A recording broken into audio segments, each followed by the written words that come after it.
Alright, so I'm going to do a little voiceover on this one. If you're up to speed with me, I've made, I think this is the third video. The one that I really cried in the beginning, and then showed you a couple of pictures, and then another one trying to bring you a little bit more up to date, showing you what the plan was here as far as taking the bottom of the frame off the Hawk. And I'm basically making a little subframe to go into the four-wheeler, so I don't have to do all the motor mounts. You can see I busted a wheel here. I wasn't paying very good attention. That's actually slowed down in slow motion if you care to watch it. But at any rate, so I'm making a little subframe to go into the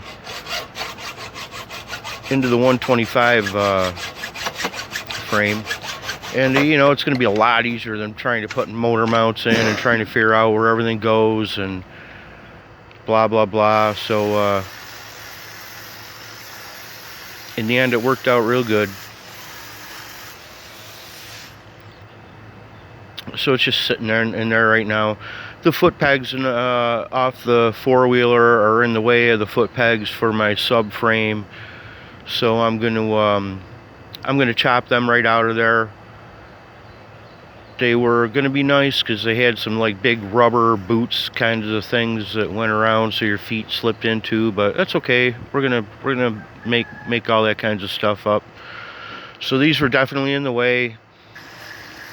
And once I get these little footsie things out of the way, my little subframe from the Hawk fits right in here nice. And you'll see I had to do a little bit of playing. I played around with different angles, you know, shimming it up, shimming it down. I had to chop off the top to make it fit in there. And in the end, it worked out pretty good. I'm able to actually take the motor in and out, bolted to this subframe with the original hardware that held it on the Hawk. So it works out real nice. I'm lacking the top motor mount, but I'm going to that's going to be tomorrow's job, is to salvage some more stuff off the Hawk, off the top of the frame, and tie the whole thing all together. And it's going to be nice and solid. It's going to be more solid than it was the day it was born. All the grinding is sped up in this, all of my footage by at least 5 times. It seems to take a long time when I'm rewatching them, but I don't know, it's kind of fun to watch. I don't know, some people might like it. If you don't like it, fast forward, skip through it. Then you don't have to hear me babble either.